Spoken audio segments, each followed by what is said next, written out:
20 years ago, a reality TV series about a struggling promotion aired on Spike TV that, for better or worse, would go on to change the landscape of sports and pop culture. This is a retrospective of that series, its key players, and its lasting legacy. This is TUFtwenty. TUFtwenty is brought to you by The Contrarians, a movie podcast where we are right and you're wrong. Be sure to subscribe to The Contrarians on your favorite podcatcher for access to this entire series, as well as Julio and Alex's most recent film follies. Our main website, wearethecontrarians.com, houses all of our past episodes as well. You can find The Contrarians across social media under the handle @ContrarianPrime. It's not just us, though. As for this 14-part journey of nostalgia and shame, we've got a championship corner. I'm Joe Holbert, and for years I've discussed fake fighting on the internet. Now, however, I'm trying my hand at the real thing. Usually, you can find me at the Late Night Grim, but for this particular adventure, I'll be sitting under the Team Couture learning tree, providing insight to my fellow men of honor. It's niche micro-celebrity Steve. You may know me from Twitter, the Songs with Friends podcast, or various scuffles in the world of professional wrestling. By the end of this journey, you are no doubt going to feel this, because this is the ultimate. Now that the cage door is locked, let's get down to business. Time to talk asparagus. All right, boys, we finally got a good fight under our belts. So we move along into episode 8 of The Ultimate Fighter, March 7th of 2005, Sprawl and Brawl. Joe, can you explain to the listening public the idea of Sprawl and Brawl? I would say Chuck Liddell is actually probably the most famous example, fittingly. Sprawl and Brawl kind of basically speaks to defending a takedown, keeping the fight upright, and then the brawl part kind of speaks for itself, landing some heavy leather. Liddell, that was his entire game pretty much. There wasn't really much more to it than Sprawl and Brawl, and that phrase kind of became the Chris Leben could have done with some Sprawl and Brawl against Yes. Josh Koscheck. There you go. What brought us to this point, to recap our last episode, Josh Rafferty was traded to Team Couture in another team reshuffle. Team Couture won the light heavyweight challenge, and Stephan Bonner would go on to defeat Bobby Southworth by split decision after just 2 rounds. As we discussed in our previous episode, all 4 of us, as well as many of the members of the Tough House in 2004, craving a 3rd round that did not come, and that kind of jumpstarts us here. We get a recap of the fight and the aggression that led Stephan Bonner to a split decision victory from the judges. Now, before we get into the kickstart of this episode, and boy, this thing hits the ground running, and much to discuss. It grounds and pounds. It grounds and pounds. We got to set the table first of where we were as a society in the world of music, film, and professional wrestling. Starting off here with the Monday Night Raw that led into this episode of The Ultimate Fighter, March 7th, 2005. We were in Raleigh, North Carolina, real hot wrestling town. Hardy Boys did not main event, which you'd think they would, but, who's to say? 05. No. Okay, so Jeff would have been in TNA at this point. Matt was being fucked around upon at home. He was not. He was on his way out the door. Yeah, that's a different series for a different day, I reckon. Yes. So the graps were plentiful on this night. We've done a few of these where there's just like fucking 2 matches. We got 5 here, starting off the night with Triple H defeating Rosie in 2 minutes and 41 seconds. Rosie, of course, the brother of the head of the table, the tribal chief, Roman Reigns. Kane defeated Christian in 3:08. Edge defeated Chris Jericho in 16:05. Chris Benoit defeated Shelton Benjamin in 4:20. And in our main event, Batista in his road to WrestleMania, continuing on his collision course with Triple H, defeated Ric Flair in 6:27. All clean finishes, or all actual finishes. So that would be pretty rare for that point in time, boys, 2005. The match times on those were wacky, weren't they? What was going on there? Yes. Edge getting 16 minutes on TV. Yeah. So when you, all right, so now you made me. Now I have a question, Alex. I was not questioning any of your information, and now I'm like, what's going on here? No, I don't doubt what you're saying. It's true, but now, like on your side, when you guys sit down to watch, an hour of television, and you see that last week it was 2 matches, and this week is 5 matches, then you're already doing the math, and you're figuring out, oh, these are going to be really short fights, right? Yes. So. But they're supposed to be broadcast live. I mean, I know. We all know that it's already staged. Your questions are, yes, these are fair questions, apt questions. I guess my question is, does everything you enjoy knowing that the fight's going to be short because you already figure out the fight's going to be short? Well, two things on this. One, they don't, especially in that time, you would show up to the arena and not even know what was going to happen that night. They would often make the main event during a segment 1 interview. The other thing was, even though the show was scheduled to end at 11, they often did go to overrun. So if the match would start at 10:55, it could end at 10:59. It could end at 11:30. Okay. Yeah. That was the one good thing about the overrun, is it really killed the predictability of just how long your main event was going to go. Yeah, and the opposite issue now is sometimes with how wrestling is in 2024, 2025 is that the main event will be starting with 30 minutes left on the show, and many of us will say, actually, that means we can go to bed now because we would rather not watch the 30-minute main event. So, these things, swings and roundabouts, but it absolutely is something wrestling fans will do. If they see a lineup nowadays has less matches than usual, there will be a day of Twitter conversation as to what this means. What match is going long? It's a whole thing. You're absolutely on the money. That's a very apt question. And right now, Triple H, who took over the WWF, the creative, has basically restructured the way they do pay-per-views to where now there's only 5 or 6 matches per pay-per-view. So people, always doom and gloom about how long the matches are going to be. But, we were just talking about this the other night, Joe. WrestleMania during the last few years of Vince McMahon's insanity would have 14 matches and would last fucking nearly 7 hours. So, there's different schools of thought on it, but in classic wrestling fashion, the fans are never satisfied. Table set as far as what Monday Night Raw brought. Julio, Will Smith was knocked off the top of the mountain by Tyler Perry last week. Did Tyler Perry hold strong? Did Will Smith reclaim glory? What was the box office looking like? Man, Tyler Perry didn't sprawl and brawl as he should have. Fell down to fourth place. But before we get there, okay, number 5, $1 Million Baby, continues its stay at the top 5. Now it just dropped down from number 4 last week. At this point, it done 78 million, just 10 million this last week, but it's still impressive, I guess, for. I don't know, Alex. Would you say that's a considerable, an impressive take for an Oscar movie? That one ended up winning. Dude, I just pulled it up here. That movie made $220 million. That for what it was. Yes, it's not a good movie, but for what it was at the time, there, it had a respectable haul, man. Okay, other sports aficionados here on the call. Do you enjoy $1 Million Baby more than Alex, who famously has disliked it since we covered it on the show almost 10 years ago? I like it more than Alex, but that isn't saying much. I also haven't seen it since I was very young, but I mean, it's not the most cheery picture you'll ever see. I'll put it that way. It's not, not one you'll put on for your latest party, but I like it. Yeah. Yeah. Old Yeller, but with Hilary Swank playing the part of the dog. There you go. It's a very bold choice that I don't think they would get away with now. But what if Old Yeller was a boxer? The first half of the movie, at least. A boxer like the Breed, or a boxer like if Air Bud put on gloves?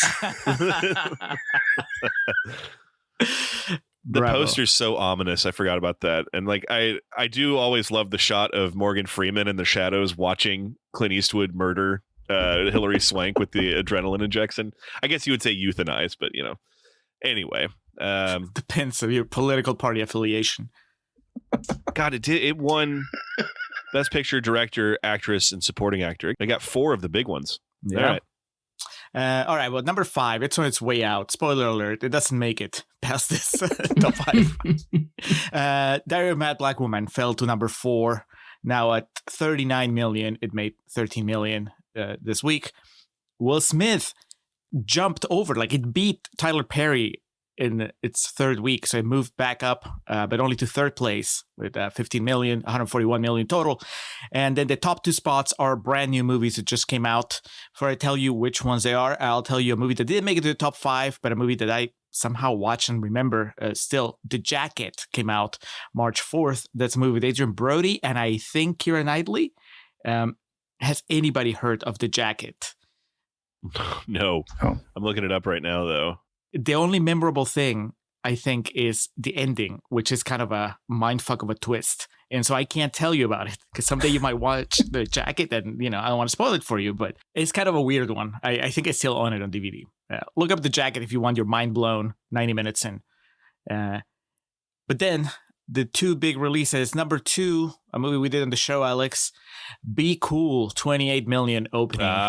John Travolta's follow-up to Get Shorty. It's not even a 10th of the movie that Get Shorty is, but made it to number 2.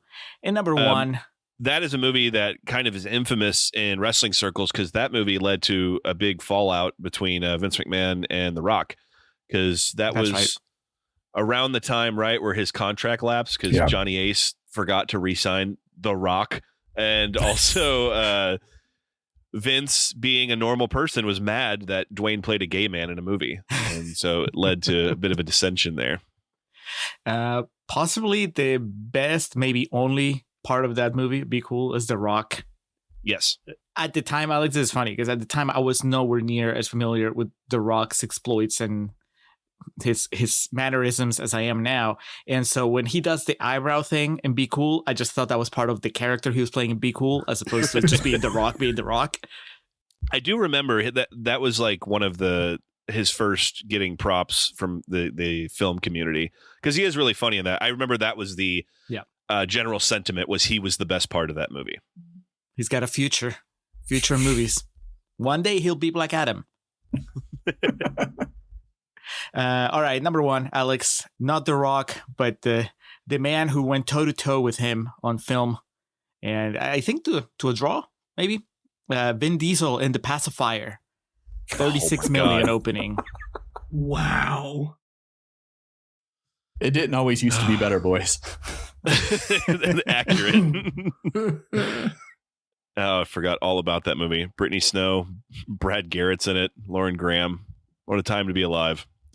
Well, Vin Diesel stands atop the box office. Steve, do we even have to ask who's standing atop the mountain of music? Well, boys, without any further ado, let's get to it. Number 5 in the world of music that week, Sierra with Missy Elliott, 1-2 Step. Number 4, The Game and 50 Cent with How We Do. Number 3, after 20 weeks on the chart, the man himself, Mario, has fallen. Oh, no. Shit. All the way to number 3 with Let Me Love You. Number 2 is Green Day with Boulevard of Broken Dreams. And number 1, just by sheer force of having 100 songs on the chart back then at any given time, he was bound to hit one of them. 50 Cent with Candy Shop. He had 2 of the top 5. Now, in honor of our fallen brethren here, I have the lyrics to Mario's Let Me Love You. So let's see exactly what had captivated the youths of America for the first fiscal quarter of 2005. Oh, brother. All right. It starts with various mms and yas. So we got that. Baby, I just don't get it. Do you enjoy being hurt? This is chief gaslighting shit here, boys. I know you smelled the perfume, the makeup on his shirt. You don't believe his stories. You know that they're all lies. Bad as you are, you stick around, and I just don't know why. If I was a man, baby, you'd never worry about what I do. I'd be coming home back to you every night, doing you right. You're the type of woman deserves good things. Fistful of diamonds, handful of rings. Woo! Baby, you're a star. I just want to show you you are. You should let me love you. Let me be the one to give you everything you want to need. Baby, good love and protection. Make me your selection. Show you the way love's supposed to be. Baby, you should let me love you, love you, love you, love you, yeah. Now, here's the crescendo of this bad boy. Listen, your body's true description looks so good it hurts. You're a dime, plus 99. Whatever the fuck that means. And it's a shame you don't know what you're worth. Everywhere you go, they stop and stare because you're bad and it shows from your head to your toes. Out of control, baby, you know. And everything else is just previously stated lyrics. So yeah, that is how you made money. Written by, and Alex, you'll appreciate this, Cameron Hoof, Schaefer Smith, and from Hogan Knows Best and later Brooke Knows Best fame, Scott Storch. My God. So 3 geniuses got together to write those words and make millions upon millions of dollars. What a time to be alive. It wouldn't surprise me if following the release of this episode, Steve, we start seeing that little ditty auto-tuned and just making the rounds on social media. Just better prepare yourself. You're bringing Mario back. It wouldn't be the first time I brought a song back from the dead via social media. So let's rock. Ain't that the truth? I don't know if Diddy's going to be doing any auto tuning outside of prison for a while. So, all right, Sprawl and Brawl time, boys. We begin the episode after his fight with Stephen Bonner. Bobby Southworth and Dana White have a shouting match about Southworth's attitude and disrespectfulness. So this show starts, I'm going to be honest, in one of the most relatable ways possible, where Dana comes into Bobby's dressing room and Bobby's just like, I don't want to hear it right now. I just fucking lost a fight. And then Dana does the Michael Scott. All right, everybody out. I got to talk to this guy now. Bobby Southworth has been a prick, as Steve said in the last episode, this whole season. But I'm firmly on his side of this, of like, Dana, just fuck off for a minute, dude. This is it, dude. This is his moment. This is the most likable he is on the whole show. Finally, I for some reason had forgotten this. And so I got to live vicariously through Bobby Southworth of 2005 here. Finally, what is this dude talking about? This just skinny bald fella is standing in front of prize fighters telling them they shouldn't leave it to the judges. It's a fight, dude. What do you think they did it on purpose? At one point, I actually think it's the end of the last episode, Bobby says, I tried. I punched him very hard in the face, Dana. I didn't intend. I didn't knock him down and think to myself, I'm going to leave this in the hands of the judges. The dumbest thing, he still says it. And the most embarrassing part for Dana here is when he pretends he wasn't going to give him the pep talk. When Bobby's like, I don't want to hear your pep talk. And he goes, I wasn't going to do a pep talk. I wasn't going to. He does like Keaton in The Other Guys, when he does the shouting whisper. I wasn't doing no pep talk. He does one of those. And he's like, he absolutely was going to do a pep talk. And then he does that line that he's said throughout the entire season of, I always wondered why Bobby hadn't made it. Well, now we know. It's like, all right, man, sure, whatever. Fucking loser. You're not going to stand here and fucking disrespect me. We were talking about in the last episode, the brainwashing or the attempt to establish the narrative early that wrestlers are boring. This is right here too, and this is evident today. We establish early, you don't disrespect Dana White, and he knows what he's talking about. And if you go against him, then he was never that good to begin with. Most legendarily, Julio, there's a fighter named Fedor Emelianenko, who at this point in time, at the time of the show, would have been the best fighter in the world, and he never signed with the UFC and, basically told Dana to pack sand. And because of that, every time Dana had the opportunity in public, he would talk about how overrated he was and he wasn't that good. And, he couldn't cut the mustard, that type of shit. So you see that here with Bobby Southworth, who again is in his mid 30s doing MMA in 2004 and 5. So yeah, he was a warrior, I suppose. But I think the whole point of this is Bobby Southworth, Steve, is a grown-ass man, and he's not going to have Dana White pre-veneers come in and talk shit to him.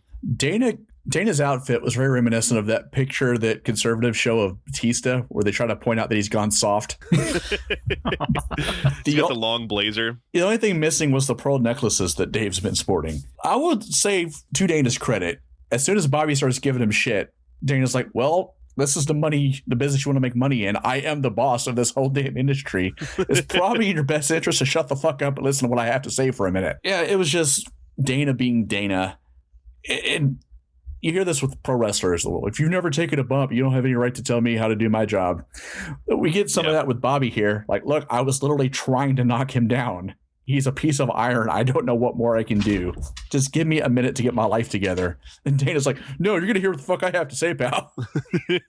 And again, in fear of getting ahead of ourselves, they're talking about Stephen Bonner, who would become famed for his toughness. So Dana being like, well, bro, should have stopped him. What do you want from me? What do you want, competent judging in this sport? What are you, some kind of pussy? Fucking asshole, dude. Just and again, ridiculous. Absolutely ridiculous. Bobby hasn't showered. He still has his gloves and fight shorts on. He still has Steven's blood on his fists. Yeah. He's just in a fist fight. He's mad at the decision. He's now leaving the house. Give him some space. Good God, man. But he has to have his Oscar scene where he goes in and gives him a pep talk. It's just... Yep.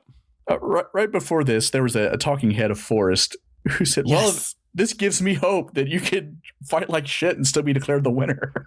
My first note of the episode is Forrest is moving up the ranks as far as people I like on the show. Like they've been inserting him here and there with just some really funny comments, and now I just think of him as a funny guy. So I'm gonna be rooting for him, I think, whenever he fights anybody. But what I was gonna say is this is we're 8 episodes in, so there's some things that I've kind of have been drilled into my head as somebody who doesn't watch this, regularly. And this was probably the most strongly delivered lesson, the whole, like, you don't leave it to the judges. And so is that something, based on your reactions, I feel like that's something that's still being said today? Yes. And is that something that is just basically agreed upon, that that's just what you live by if you're an MMA fighter, that you just have to do? Like, if you go to the judges, then who knows what they're doing because they don't know what they're doing? Basically that. Yeah, like it's basically normalized that this, now massive sport, the judging can't be expected to be serviceable. So apparently it's like the fighter's fault, I guess. I don't know, man. But yeah, it's a real thing. In later seasons of The Ultimate Fighter, the words "don't leave it in the hands of the judges" were written on the wall in stencil as the last thing you saw before you went out for your fight. Dana still gets mad when he has champions that take fights to decisions and stuff like that, and he you can't trust him. And Dana still regularly, when he holds court after fights, will talk about, I don't know what the fuck this guy was watching. So it's still, you're exactly right, this message is started here and it's still something they live by. The judging, I can't say it's gotten better because that would be relative, because right here it was basically non-existent. People were just boxing judges that watch this and were like, yeah, I think this guy won. But still, from time to time, you'll get some really wacky decisions. I mean, that was going to be my follow-up question, I guess. Is this a philosophy that applies as it is applied to MMA only, or is that something that also is said in boxing? The scoring in boxing is awful, but you are much less likely to hear a major boxing promoter go, well, what does he want? He should have just finished it. Very unlikely. Now, you'll hear very often boxing judges get, raked over the coals because they're the ones who have done their job wrong, right? Makes sense? So, Well, for years, Dana had a bonus system in place in the actual UFC, very similar to what he's done on the show, where he gave, I think it was $50,000 bonuses for best knockout and best submission. So even once you enter the pro ranks, there was an incentive to finish the fight strong. Right. And there's a middle ground, right? We all like seeing the knockouts and submissions, and it can fuel excitement and all that good stuff. It's just, you can have that point without also having a point of well, if you want to win, really, you should go out there and knock the guy out. It's sometimes that's quite hard, is my understanding, Dana. I'm assuming. I don't know. Yeah, to kind of follow up on your question there, Julio, in boxing, it's fair to say in boxing title fights, high-level boxing fights, if a fight is finished, that's more unexpected than if it goes to the decision, even though boxing, the judging can sometimes be a bit suspect. Gennady Golovkin was robbed in the first fight with Canelo. The judging is just it'll sometimes be even you could watch that, Julio, and be like, what the fuck? I watched the same thing they did and they got it so clearly wrong. Joe, MMA wise, famous examples of really bad decisions. Bisping and Matt Hamill. Wow. That's the first one that always comes to mind for me, because I remember the crowd response, even in the UK. Remember that? They booed the decision. Yeah. I remember when I don't think this is a terrible decision, but it always pops me that when Rampage got the Machida decision, he was like, interesting, really. I'm trying to think of any other. There's many. I always thought the Shogun Machida first fight was real rough on Shogun, but he avenged that, so that's kind of erased from history, right? Steve, do you remember a few years ago when TNA started that shit? I believe it's when they were Impact, where they would, if matches could go to decisions, and they had a judges panel out there. Was that just for the gut check thing they did? No, it was the belt they built around Damian Sandow's run. Oh yeah, once TNA left Spike and went to the hunting and fishing channel, and then at one point I think they were playing on the screen at gas stations. Where you pump your gas. Yeah. You can watch 30 seconds of Impact while you got 15 on pump 12. Yeah, I hadn't really, I jumped off that ship once Hogan got there, honestly. Would you like to see decisions brought to professional wrestling? I would decide to turn off the channel. There you go. But they just need to live by the rules of blood sport, knockout or submission until the death. No, I do remember the AWF in the mid 90s going rounds and all that stuff, and nothing quite like a Road Warrior squash that goes to 1 minute fall in the third round. I had a question that I forgot to ask in the last episode. There was what I thought a controversial call from the judges, or from just Steven landed a punch after the fight had stopped, like on the second round, right? Yeah. So I was seeing the same thing that everybody saw. That was not. They shouldn't have counted, but it feels like that counted. It's when guys are trading punches, they'll be very loose with guys will often. When we're just talking about boxing, you'll often see when in boxing matches, guys will just continue to trade blows after. It's kind of like, oh, this is good fun, isn't it, fellas? It's kind of that vibe. So that's why it wasn't responded to as a big deal. But he absolutely threw a punch off the bell, 100%. Yeah. Man, infamously, there was this woman named Jermaine Durandamine who fought Holly Holm for a title a few years back, and in a 5-round fight, I think threw late shots in 3 of the rounds, damaging, to the point where big shots. Holly Holm had already put her hands down and shit. There's no greater example of this, Julio, though. In years after what we're discussing, Josh Koscheck fought a countryman of our buddy Joe here named Paul Daly, who Koscheck talked mad shit in the lead to the fight, and then he beat him like he did Leben. He just took him down, wrote him out, and you couldn't hear it, but you could see the entire time he's just talking mad shit while he's grapple fucking him. Love it. And so when the fight's over, they get up and separate, and Paul Daly takes a few steps back and then walks at Koscheck like he's gonna shake his hand, and throws a left hook and tries to take his head off. And he's the only guy that's been banned from the UFC. Yeah. See, this is unnecessary because I've actually started to like Koscheck watching this show. And this is a deeply traumatic MMA memory that you're bringing back to Paul Daly was the guy, man. He was so awesome. He was. Semtex, baby. We got the Diaz fight out of that, I guess, right? So, yeah. That's one of the greater one-rounders ever. Yeah. All right. So Bobby tells Dana where he can pack it up. They eventually, cooler heads prevail. We get an incredible. Now Sam Hoger is heel number 1 on this. Yep. He's the Iron Sheik now because he is doing a voiceover of Bobby lost that fight. I know a lot of guys in the house miss him, and this is a voiceover. And then there's a dramatic pause, and they cut to his talking head, and he goes, "I don't." And then sadly, the news finally comes that. Our favorite philosopher on the show, Nate Quarry, is not going to be able to compete. His injury has taken him out of the competition, but he is asked to stay on as an assistant coach, and he agrees to do so. Joe, what we talked about in one of the first episodes, I remember we were explaining to Julio that Nate was kind of a favorite for this, and he was already Randy Couture's boy on Team Quest. And so it was very obvious that they wanted to make a place for him on this show. And as we've seen, with the exception of maybe Forrest, he's the only guy that when he speaks comes across as moderately intelligent, even if he is just a sycophant. So it was the right move to keep him around, I think. It was, and it also produced, and this is saying something, maybe my favorite Randy Couture quote of the entire season. As deadpan, without any humor, he says, "I'm just as upset about this as Nate is." Yes. Which is a complete lie. But he delivers it in a fashion that it's a normal thing to say. Yeah, man, I'm sure you are. Definitely this is as difficult for you as it is for him. Good call, Randy. You're right. Well, the thing is, too, Randy did it. Randy shot his own dog behind the barn. Steve, he's explained it to you. It's part of the training game. Sometimes you just take a guy down and mow over 2 other guys. It happens sometimes. You can't point fingers in this game, brother. It's it's a tough game. Shit happens. I'm really sorry this happened to you in the octagon. It would have killed me if Nate, I wasn't even fighting you. If someone else had done that in Randy's cage, he'd have stopped them and give a team speech. Guys, Be aware.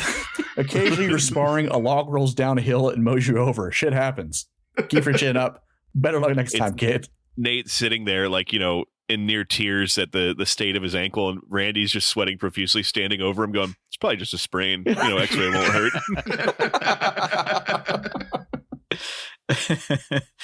But it does give us a second film reference from Nate Quarry here. We get this incredible moment. A few episodes back, he referenced They Live with the all out of lollipops or bubblegum line. And here, when he hugs Forrest Griffin, he says, I'll miss you most of all, Scarecrow. Going for the classics. Julio, we have our beefs with Nate Quarry being the Chris Leben cheerleader and whatnot. But like I said, his talking heads are amongst the more entertaining. So are you pleased that he's going to be sticking around for the rest of the season? I thought that it made sense from a storytelling point of view, because I was like, man, we've been dragging this subplot of Nate's injury for several episodes, and for it to just end with like, oh, well, turns out that you're not going to fight, you're out of the show.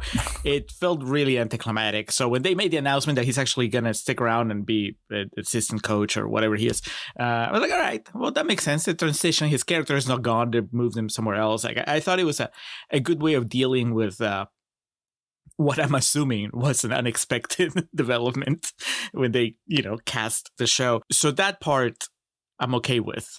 That part, yes. Yes. The fact that he suddenly wins a superpower to bring somebody else back from the dead, that is like my 3 consecutive notes. So, wait, what? Nate gets a revival superpower? Second note. Is he bringing fucking Chris Leben back? Third note, are you fucking kidding me? Yeah. And then I texted Alex the exact same thing. Real quickly before we get there, one of the big storylines of this episode is that Sam Hoger goes out training with Randy Couture's team. And, he's essentially Carlito hanging out with the Judgment Day of like, what the fuck is this guy doing here? But, it becomes... in the BJ Penn Jens Pulver season, I can't remember who the fighter is. It might be Nate Diaz with the idea of just like, well, I want to train with both these guys and see what they offer. And, I'm going to be fighting these other guys, so it may not hurt for me to learn from the other team too. That's really not Sam Hoger's intention here. He's just a bit of an idiot. And he's just like, I think I'll go running with Randy Couture's team. And then he misses his own practice, to which Chuck Liddell could not be bothered to stand to express his displeasure. Just like, Sam's not here? Well, shit. But yeah, Steve, with the way these team allegiances have been ramping up, the blue versus the green, Sam Hoger displays his intelligence by going on a morning jog with Randy and his team. And it wasn't a full team practice. This was only a light heavy practice. So it was just those two guys, Forrest and Sam. So Forrest gets there. He doesn't have anybody to work with.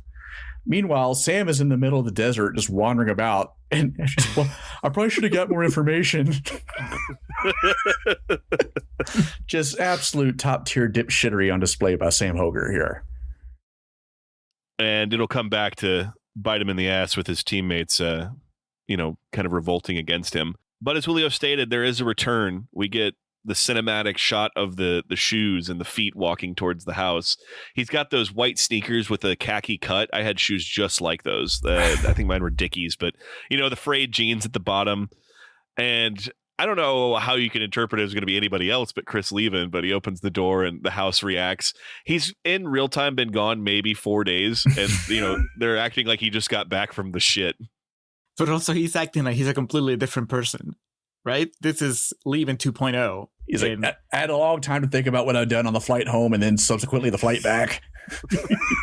We should also note that when it's announced that Nate's going to be able to pick a replacement, they cut to Koscheck, who's like grinning, like, of course, that's what's going to happen. Because Koscheck at that moment is everyone watching, right? Like, well, obviously, we know Nate's picking. That's tremendous. Hey, do you guys think that Leben spent that time on his dad's couch in Vegas just waiting for the call? I was just about to say, yeah, him and his dad linked up and went to the Golden Nugget buffet to catch up on, the last 25 years. Yeah, he comes in kind of like trying to be humble, and he tells Koscheck, like, you beat me fair and square. But within like 2 minutes, it's him like talking shit about like, you just took me down and laid on me. And, you know, I think he says, a couple of those shots just barely missed you. And Koscheck's just standing there like, okay, I still won. Like, what do you want me to do about it? He also like celebrates when he finds out that Bobby Southworth is gone. He celebrates like he died in war. Like, you got him, bro. No more Bobby Southworth.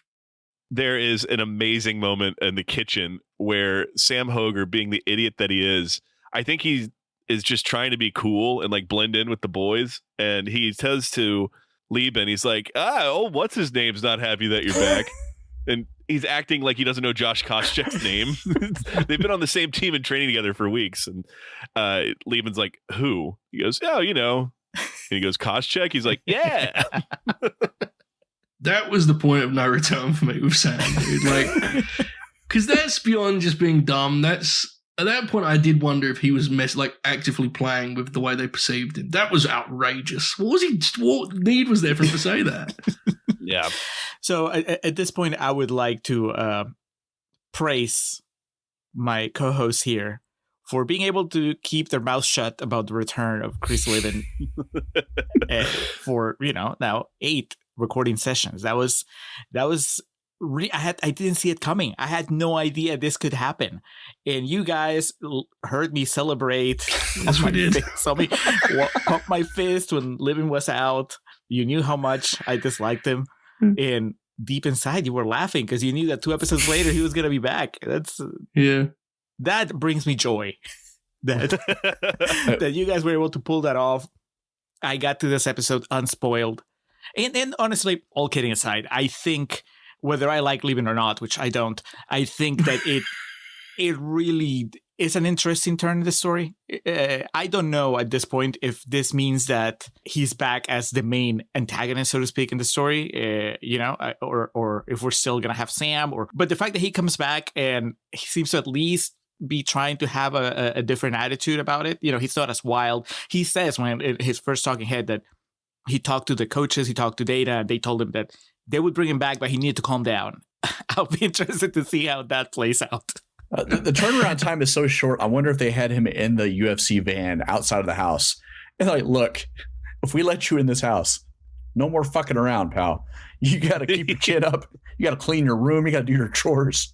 You got to quit being a raging alcoholic and get back here ready to fight. You have to figure they knew there was a pretty good chance that Nate was going to have to be out. Yeah. So that means that they have to have been thinking about their backup plan from the moment that he got injured, which means that they must have figured there was a good chance they would bring Leben back because they knew that Nate was tied with Leben. And so, I mean, you're right. Maybe they never sent him away. He just circled the house, shadow boxing. With Ludens and Cade, they took him out back and shot him in the head, got rid of him. They kept leaving a lot around. It's like, we never knew that this was a possibility. So this thing just kind of came out of nowhere. Like, all right, well, one guy's crippled, another guy's back in, baby. That had never been explained beforehand. I don't think this is anything they did anything like this later. I believe they had alternates ready to go. No, never mind. They did. In later seasons, they kept everybody in the house. Yeah, they were in the house anyway. Yeah. Yes. Yeah. So if somebody got hurt. I can remember one very infamous session where everybody's like, oh, man, I don't know. I just had a fight. I'm not ready. And one guy just came in like, I'm ready to kick some ass. Let's go. Dana's like, you're in, pal. It's time for the team challenge, baby. Team Couture, Team Liddell going at it here at the heavy bag pull. Steve, I'll have you explain that in just a moment. But before I do, Willa Ford is back with an airbrushed UFC logo on her top this time. Her wardrobe is just killing it. Has she always worn UFC themed shirts and I just noticed in the last 2 episodes, or is this a new development? If she had, they definitely weren't as bombastic as these. Maybe she had like the business polo, the UFC, lunch meeting polo. But here, Chuck took her down to the pier and got the airbrush top for her. Yeah. I noticed that she directly welcomed Chris back, which made me wonder, is she team Chris Leben this entire time? He bought her album, asked her to sign it on day one. Steve, tell us about the heavy bag pull. Yeah, so I noted here Willa went to the state fair, got herself an airbrush shirt, came back ready to roll.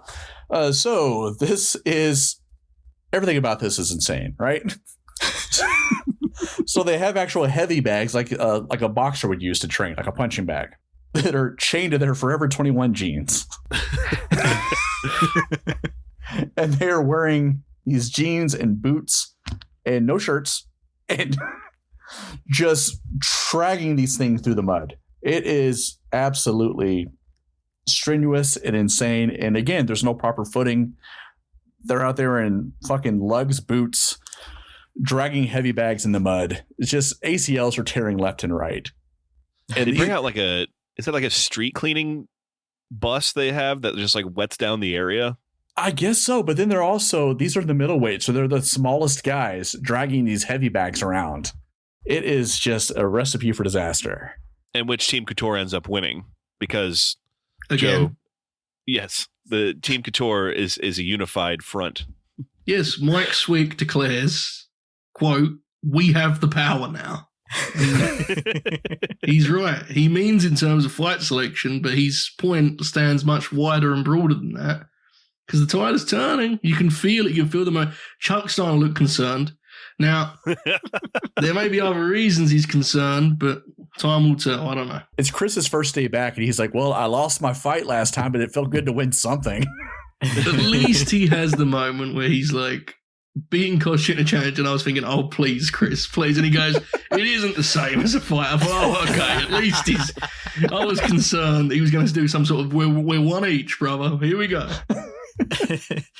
But he is immediately like calling shots here in the fight decision, like the discourse about who's going to fight, and Leben, jumps at the opportunity. What ends up happening here, though, Josh Rafferty gets pushed to the forefront, and my understanding is he says he wants to fight Diego, and they offer that it's because he's friends with Kenny Florian and doesn't want to abandon their friendship.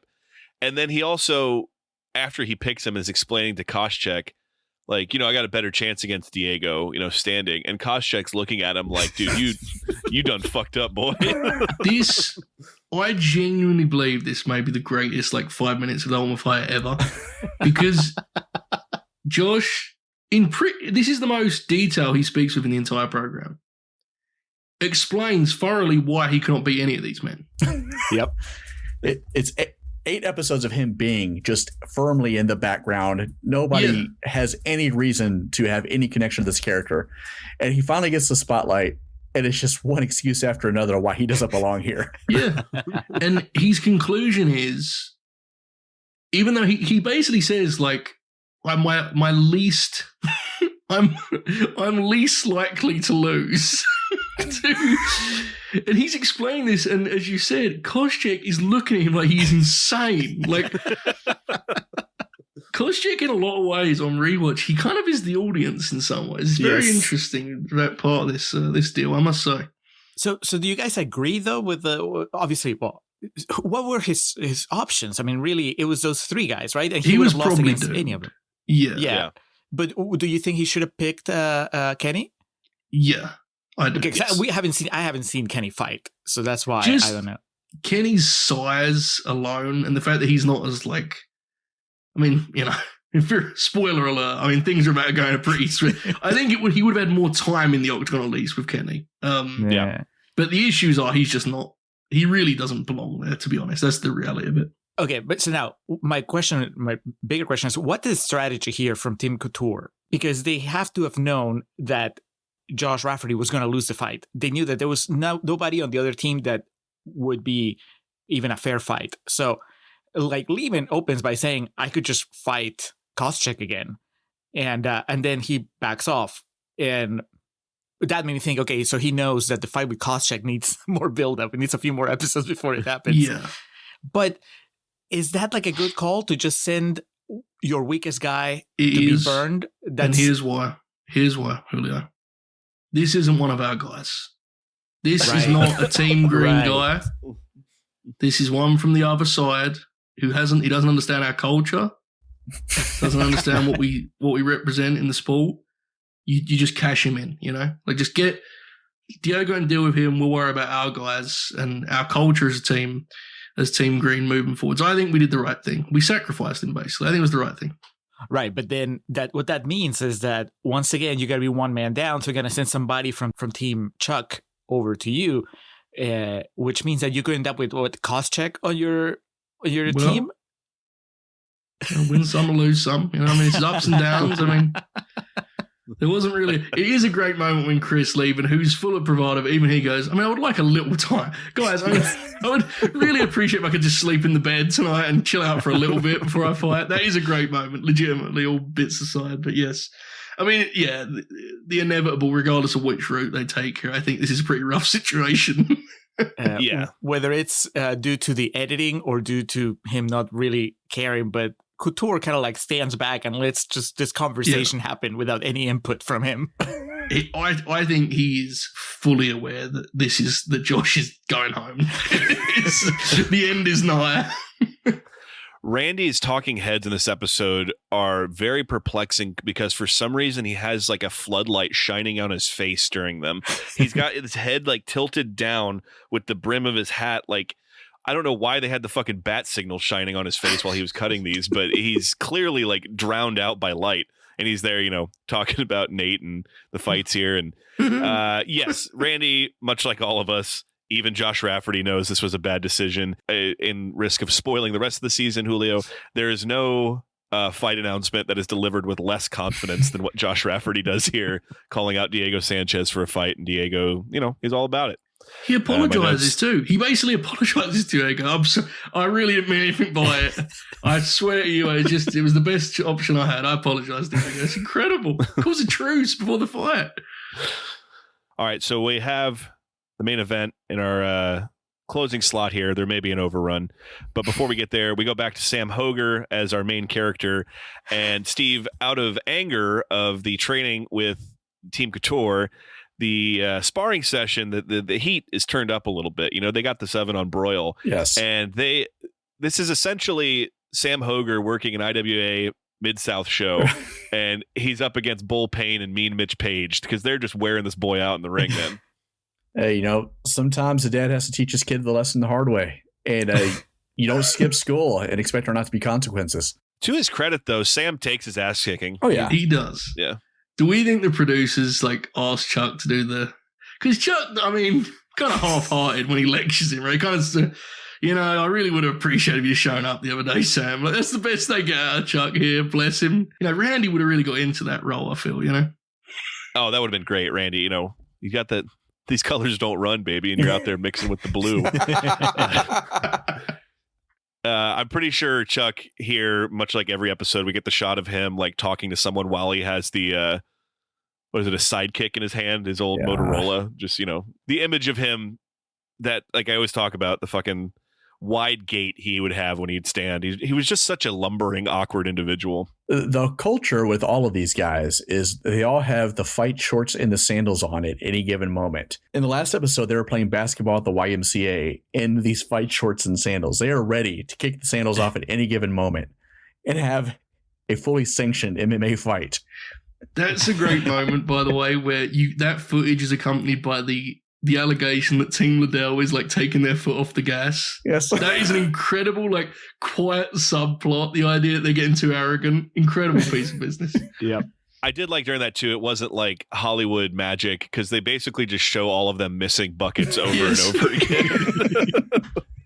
Forrest can hoop a little bit though. In a season where he was he returned years later, there was a challenge where he had to play some basketball and was laying him up there like Larry Bird. Yeah, Julio, this thing that happens with Sam, we talked about in the first episode, the sparring, you know, you're only supposed to go X%, and they just took it upon themselves to beat the shit out of this guy here, which that is pretty common also. Joe can attest to like the viral videos that will sometimes come out of boxers like really fucking dudes up in the gym and things like that. And he didn't get it as bad as some of the later seasons. There was an individual named Matt Mitrione who like tried to kill a guy in sparring on one of the episodes of Ultimate Fighter. This is these are the games we play. But it's not sanctioned, right? Like there's something that just happens underneath. It's like the Code Red in A Few Good Men. Like if Dana White was to be questioned about this, he'd be like, I did not order a Code Red. Right. Yeah. Yeah. This is the war games, essentially. They don't have live rounds in the chamber, but what happens here is combat. Main event time, boys, in the middleweight division. My first note when Diego and Josh Rafferty come out here at 182 and 183 pounds, respectively. These guys were fighting at the weight that Alex Pereira was champion of. And there was just a picture of Alex Pereira with Roman Reigns that came out this weekend. And I'm not going to say he dwarfed Roman Reigns, but he was noticeably larger than he is. And so the idea of Josh Rafferty fighting Alex Pereira, I was tickled pink by that right off the bat, because we talked about this already. They were just given these opportunities and told them, okay, you have to make this weight.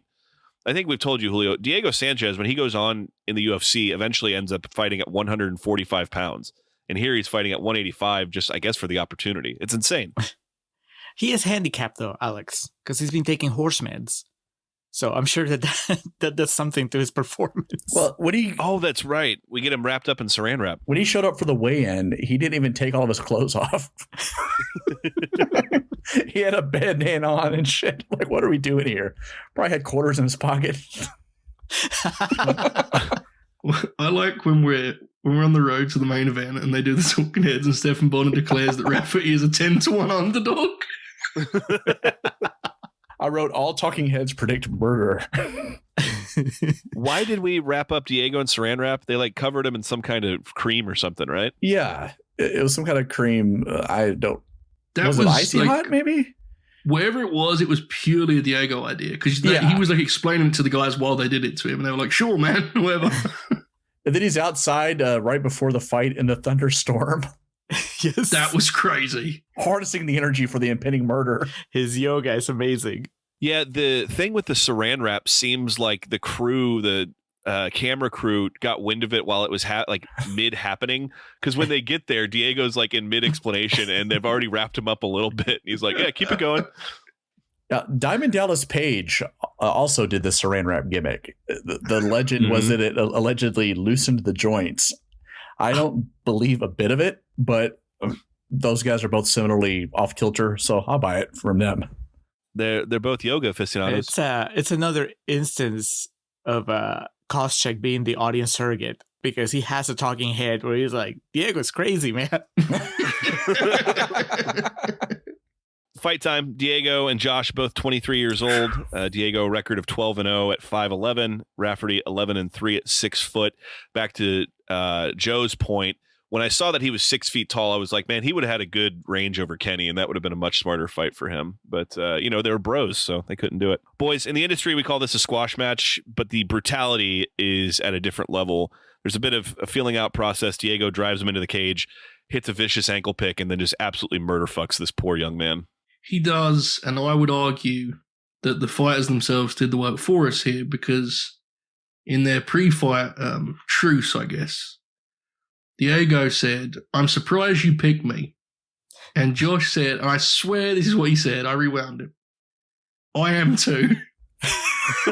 And with that, I think it says it all. But to your point, I was surprised. I mean, this is a mauling. Like the punches he's throwing on top, my goodness, all over him. I think Randy afterwards is like, I was surprised his face wasn't more marked up. And you're not wrong, dude. Like, he is complete one-way traffic. When Josh comes out, the one instruction they're yelling is, "Don't go back to the fence." And he immediately goes back to the fence, and that's the fight. Like, it's over from that point. It's crazy.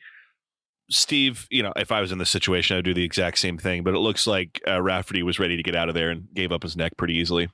So we've been watching this long enough to know that the fight's going to start. It's going to end. There's going to be a little bit of post-match at the very least. That being said, we've been talking about checking time markers throughout this episode. Yep.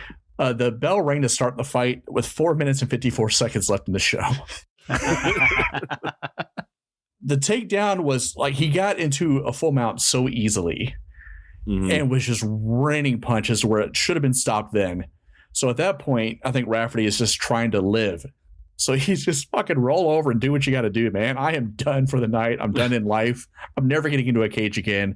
I'm applying at Sam's Club tomorrow. Just get me out of this fucking cage. There's a talking head that I remember, it might have been Randy. Somebody says that Diego could have won without being this vicious, but that he was this vicious, obviously, to send a message. Yeah. Did the message come through? Do you guys think that this was effective? I actually very seldom would I agree with something like that, but Diego is insane, and this matchup was so lopsided.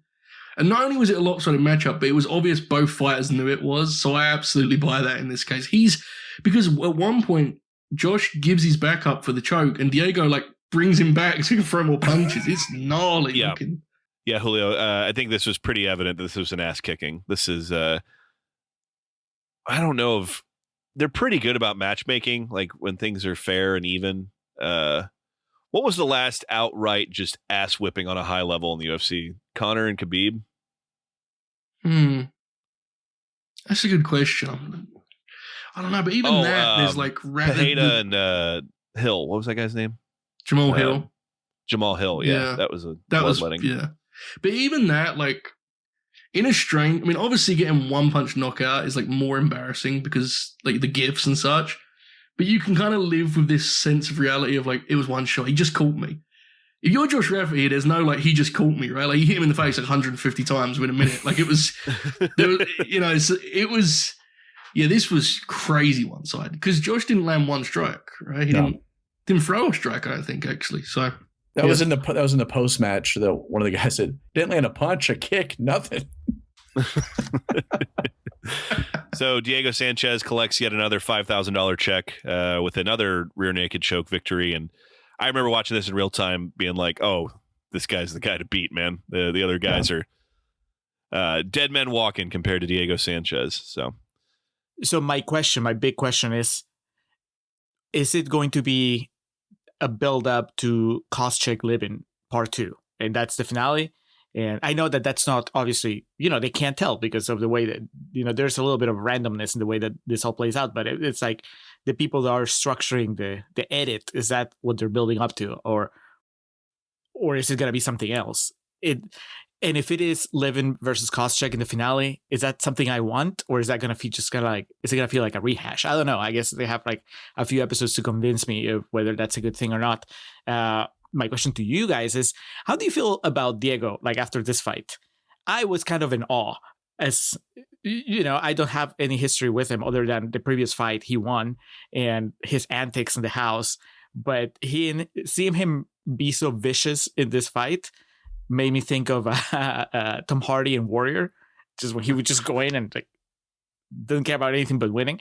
And so it made me look forward to next time that he fights somebody, whether he's going to keep that attitude or he's going to meet his match and have somebody put a stop to him. So do you guys remember like watching this the first time, if this changed your mind about him as a fighter one way or another?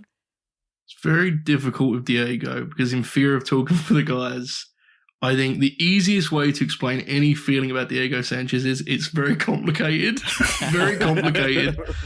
And that will become clearer to you as we go. But I think it is apparent, use the word in awe, like his talent is undeniable here, right? Like even in this mismatch, he's all business.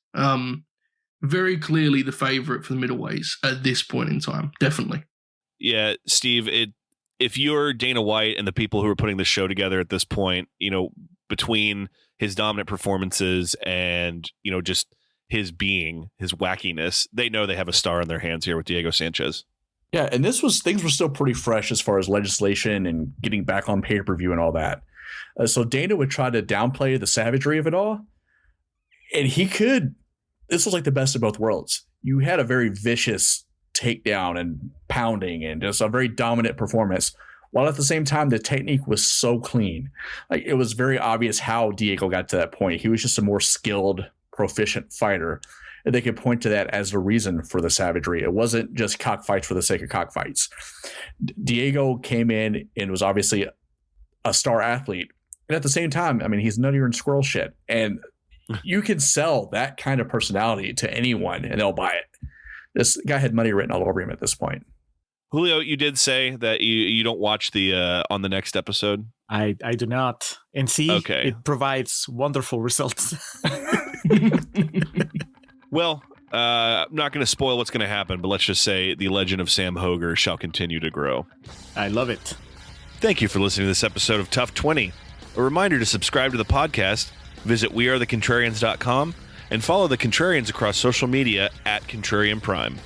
You can also follow Alex individually at Contrarian Alex, and you can check out our other special projects on our Patreon channel at patreon.com/contrarianprime. If you want to listen to Alex teach me about The Rock and John Cena, that's where you need to go. You can catch me weekly on the Late Night Grin, live and free on YouTube every Friday night.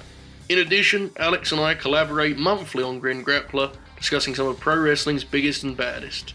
If those grins are for you, check out LNG Gold, our YouTube membership plan that includes over 50 hours of exclusive content each month. You can follow me on Twitter and on Blue Sky at NotDrDeath. That's NotDreath. Or you can block me now and save us both a lot of embarrassment. Until next time, be sure to make your coaches proud and don't call anyone a fatherless bastard.